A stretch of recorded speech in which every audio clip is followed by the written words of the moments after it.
जय मसीह की प्रिय विश्वासी भाई एवं बहन, प्रभु यीशु का हम धन्यवाद करें जो प्रतिदिन अपनी अगुवाई, अपनी सामर्थ, अपना प्रेम और करुणा हम पर बहुतायत के साथ उंडेलता है।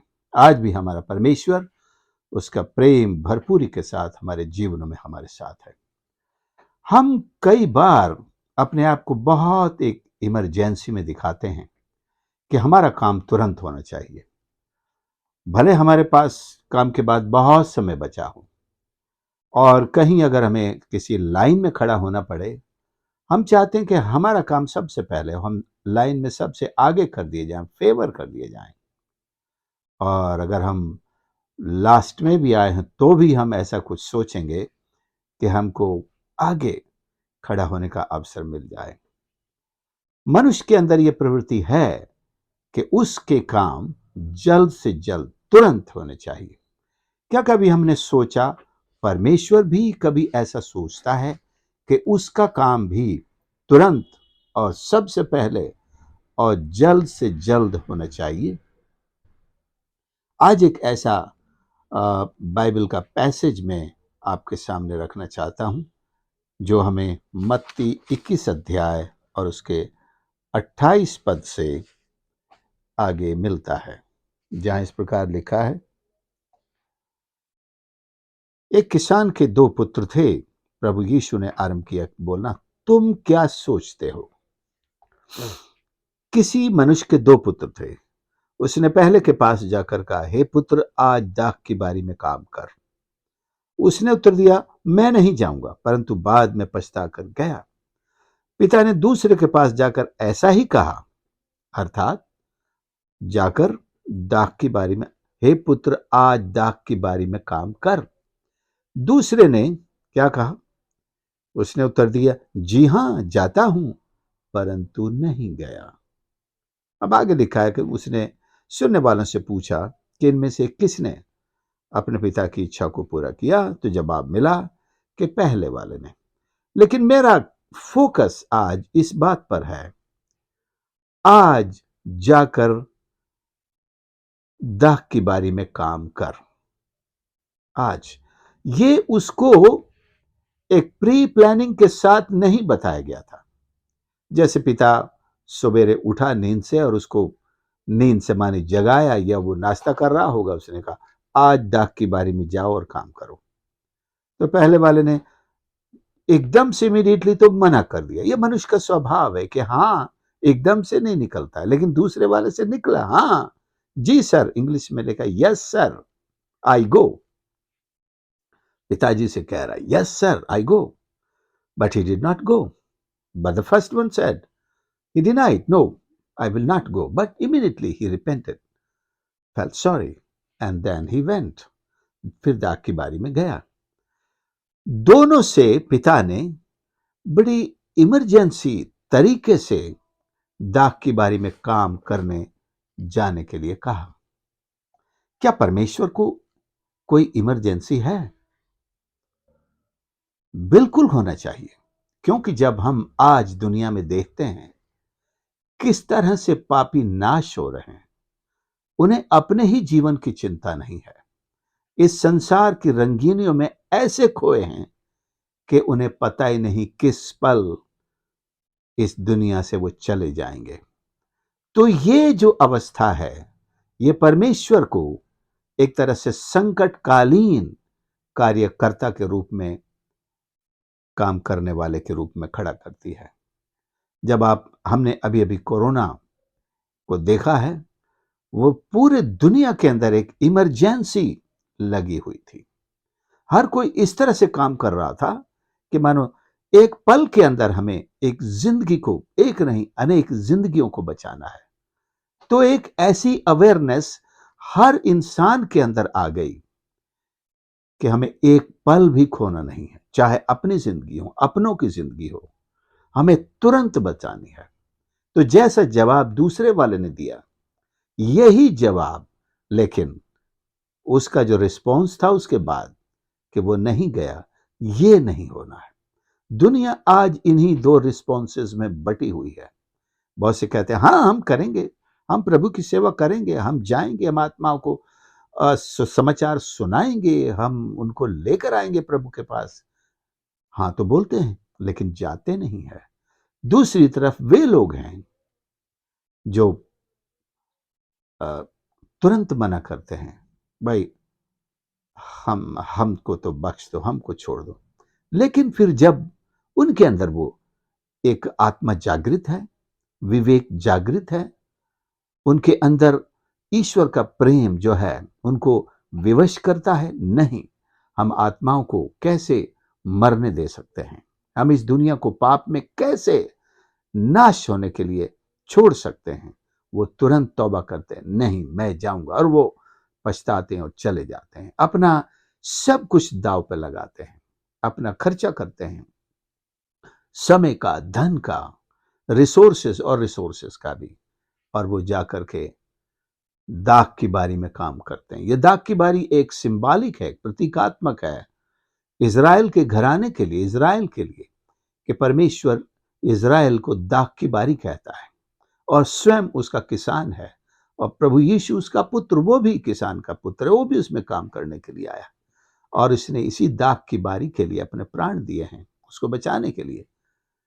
तो हम, ये हो सकता है कि उन लोगों के लिए है जो परमेश्वर के लोग कहलाते हैं, लेकिन उद्धार सबके लिए चाहिए, चाहे वो इजरायली हो, चाहे वो यहूदी हो, या याकूब के 12 बेटों के किसी भी गोत्र के हों, they all need Jesus Christ. इसलिए आप और मैं, जिनको परमेश्वर ने उद्धार का अनुग्रह दे दिया, अनुभव दे दिया है, अब हमसे कहता है, देखा ना, उसने अपने पुत्र से कहा, अब हम जिन्होंने यीशु को ग्रहण किया है, हम परमेश्वर के पुत्र और पुत्रियां बन गए हैं। परमेश्वर हमसे कहता है कि दाख की बारी में जाओ। जिन्होंने आज तक परमेश्वर के उद्धार को नहीं जाना है, स्वीकार नहीं किया है या इनकार भी किया है, उनके पास भी हमको जाना है। We have to go to every soul who have not yet heard, or even if they have heard, they have not yet responded. So they must receive life, a life eternal. अनंत जीवन उनको पाना है। तो परमेश्वर को इस बात की जल्दी है, इससे पहले कि आत्मा नष्ट हो जाए, इसके पहले कि प्रभु का दूसरा आगमन हो जाए, इसके पहले कि आधी रात को जैसे धूम मची, दूल्हा आ गया और जो बाजार में घूम रही थी तेल खरीदने के लिए, वो पीछे छोड़ दी गई। परमेश्वर चाहता है कि कोई भी पीछे न छूटे, इसलिए आपसे और मुझसे वो मांग करता है कि दाख की बारी में जाओ, परमेश्वर के खेत में जाओ। ये सारा जगत, ये सारे उसके रचे हुए लोग मानो परमेश्वर के खेत में भटक रहे हैं, घूम रहे हैं, बस खा रहे हैं, पी रहे हैं, ऐश कर रहे हैं, लेकिन उन्हें अपनी आत्माओं की चिंता नहीं है, जो परमेश्वर का एक बहुत बड़ा कंसर्न है और कलीसिया का भी होना चाहिए। और आप और मैं जिन्होंने परमेश्वर के अनुग्रह को जान लिया है, हमारा भी सबसे पहला कंसर्न यही होना चाहिए। हमारा अपना साम्राज्य नहीं, हमारी अपनी सुख सुविधाएं नहीं, हमारे अपने काम नहीं, बल्कि परमेश्वर का काम, और परमेश्वर का काम हम एक इमीडिएट, तुरंत सर्विस के रूप में उसे अंजाम देना है। मानो संकट काल शुरू हो चुका है, ये ध्यान रखना है, क्योंकि इसके स्वभाव में, नेचर में यही बात है। संकट काल, emergency has started for the unsaved. उद्धार ना पाए हुए लोगों के लिए एक संकट काल शुरू हो चुका है, और इसे अनेक पदों में बताया भी गया है। याकूब के लिए कैसे संकट का समय है, और जो परमेश्वर के उद्धार का इनकार किए हुए हैं, उनके लिए भी संकट का समय नजदीक है, it is at hand. So why we all should enter into the time of emergency where our souls are at risk of extinction, जहां हमारी आत्माएं नष्ट होने के खतरे के बिल्कुल करीब पहुंच चुकी हूं।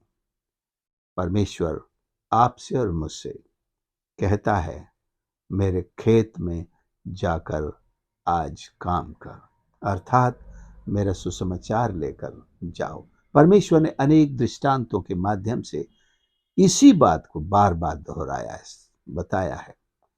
तो बीज बोने वाला निकला है, परमेश्वर का वचन बीज के रूप में हर जगह बोया जा रहा है, आज भी हर जगह बोया जा रहा है। आज दुनिया में सबसे ज्यादा रिस्ट्रिक्शंस जिस चीज पर हैं, परमेश्वर के वचन पर है, उसके बीज के बोए जाने पर है, परमेश्वर के प्रचार पर है, हमारे मसीही गवाहियों पर हैं सबसे ज्यादा रिस्ट्रिक्शंस। दुनिया भर के कानून की किताबें, इनमें सबसे टॉप एजेंडा जो है, मैं शैतान का ही एजेंडा कहूंगा, जो राष्ट्रों को भी इस्तेमाल करता है कि परमेश्वर के वचन को प्रचार न किया जाए, परमेश्वर की सामर्थ का मैनिफेस्टेशन न हो। जिस तरह उसने मिस्र में जादूगर, तंत्रियों और इनके द्वारा एक नकली या नकल या एक फेक पावर को, सामर्थ को उनके सामने लाकर खड़ा कर दिया, मूसा के सामने। इसी तरह शैतान एक फेक पावर को प्रमोट कर रहा है, फेक पावर। परमेश्वर की सामर्थ के सामने वो नकली पावर्स को प्रमोट कर रहा है, और इस पावर के शिकार दुनिया में ज्यादा से ज्यादा लोग होते चले जा रहे हैं, क्योंकि इमीडिएट उनको इसका ये दिखाई दे रहा है, जो चाहो सो पाओ, मांगो तुम्हें मिलेगा।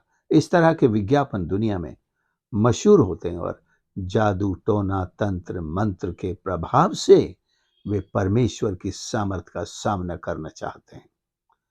परमेश्वर इस तरह से अपना डेमोन्स्ट्रेशन नहीं करता, वो जरूरतमंद के जीवन में काम करता है, नाश होने से बचाने के लिए अपनी सामर्थ देता है, परमेश्वर की महिमा के लिए उसकी सामर्थ मिलती है। तो हमें आज अपने जीवन को परमेश्वर की सेवा के लिए तुरंत इस्तेमाल होने के लिए सौंप देना है। Yes lord, here I am, और here am I, send me, मुझे भेज प्रभु, मैं चाहता हूं। जैसे दूसरे ने जवाब दिया, यस सर, आई गो, और हमें जाना चाहिए, तुरंत जाना चाहिए। पहले वाले ने भला चूंकि मना किया, लेकिन तुरंत वो पछताया और चला गया। हमें दोनों के लिए ये कहना है, दोनों तरह के लोग जाएं, दूसरा भी जाए और पहला भी जाए, आप भी जाएं और मैं भी चलूं, कि हम परमेश्वर के वचन को सारी दुनिया को इस तरह बताएं कि एक भी पापी क्यों नाश हो, क्योंकि पापी इस वक्त संकट काल में प्रवेश कर चुके हैं, जहां उनकी आत्माओं का आप प्रकाशित वाक्य में जब चलेंगे तो इस तरह की परिस्थिति वहां भी है कि शैतान बहुतों को किस तरह से विनाश के गड्ढे में, कैद खाने में डालने पर है। तो हम क्या करेंगे इसके लिए? हमारे पास सच्चाई है, हमारे पास उनके लिए छुटकारा है, हमारे पास उनके लिए उत्तर है, और परमेश्वर ने इसके साथ ही हमें सामर्थ भी तो दी है। आपको ऐसा नहीं छोड़ा गया कि केवल आपको संदेश दे दिया और भेज दिया, जाओ ये संदेश दो। संदेश के साथ साथ उसने हमको स्वर्ग और पृथ्वी का सारा अधिकार भी दिया है, जो शैतान के ऊपर है, क्योंकि शैतान ही जो है मनुष्य को भी ऑपरेट करता, उसके द्वारा कलीसिया के दरवाजों के खिलाफ काम करने की कोशिश करता है। तो उसके ऊपर हमारे पास परमेश्वर की दी हुई सामर्थ है, लेकिन हमें प्रयोग करना भूल गए हैं। हमें प्रयोग करना चाहिए यीशु के नाम से। जहां भी हम जाते हैं, सबसे पहले शैतान को वहां से खदेड़ना है, उसके बाद लोगों को सुसमाचार सुनाना है, क्योंकि जब उनके हृदय शैतान के गिरफ्त से आजाद होंगे, तभी वो वचन के प्रति रिस्पॉन्ड करेंगे। सो प्रियो, परमेश्वर आज इमरजेंसी में है। वो आप और मैं, हम सबको अपने खेत में काम करने के लिए बुलाता है। निवेदन नहीं कर रहा है, आदेश दे रहा है, क्योंकि हम उसके पुत्र हैं। कोई अपने पुत्र को निवेदन नहीं करेगा, उन्हें काम के लिए आदेश देगा, जाओ। यीशु ने भी अपने शिष्यों से यही कहा कि स्वर्ग और पृथ्वी का सारा अधिकार मुझे दिया गया, इसलिए तुम जाओ। ये आदेश था, आदेश दिया और आदेश के साथ उनको भेजा है। ये नहीं कहा मैं तुमसे निवेदन करता हूं, हो सके तो चले जाओ। No, he was commanding them, he was giving them charge to go into all the world. And today God is in an immediate service and requiring each one of us to act as soon as possible as we hear from God. जिसके कान हो लिखा है वो सुन ले कि आत्मा कलीसियाओं से क्या कहता है। हमारे पास सुनने के कान हैं, हमारे पास परमेश्वर ने बोलने वाले होठ दिए हैं और संदेश दिया है और वो हिम्मत दी है और अधिकार दिया है। हम इसके साथ काम करें और तुरंत रिस्पॉन्ड करें। आइए हम प्रार्थना करें। प्यारे प्रभु हमारे परमेश्वर, हम धन्यवाद करते हैं आपके पवित्र वचन के लिए, जो हमें परमेश्वर आपके इस सेवकाई के लिए परमेश्वर तुरंत जो तुरंत इसकी आवश्यकता है उसके लिए आह्वान करता है। प्रभु हम अपने आप को समर्पित करते हैं। हाँ, जैसे यशायाह ने कहा मुझे भेज, हम भी अपने आप को प्रस्तुत करते हैं, हमें भेज, ताकि इससे पहले कि एक भी आत्मा नाश हो, हर एक सुनने वाला प्रभु इस कार्य में लग जाए, प्रार्थना लेकर, प्रार्थना के साथ, वचन को बांटने वाले के साथ। और परमेश्वर और भी अनेक सेवकाइयां, जितने भी प्रकार की सेवाएं आपने ठहराई हैं, और उन सब के साथ जुड़कर मिलकर के हम आपके वचन को नाश होती हुई आत्माओं तक जितना जल्द हो पहुंचा सके। सब सुनने वाले को आशीष कर प्रभु आपकी महिमा हो। धन्यवाद के साथ प्रार्थना उद्धार करता प्रभु यीशु के नाम से मांगते हैं, आमीन।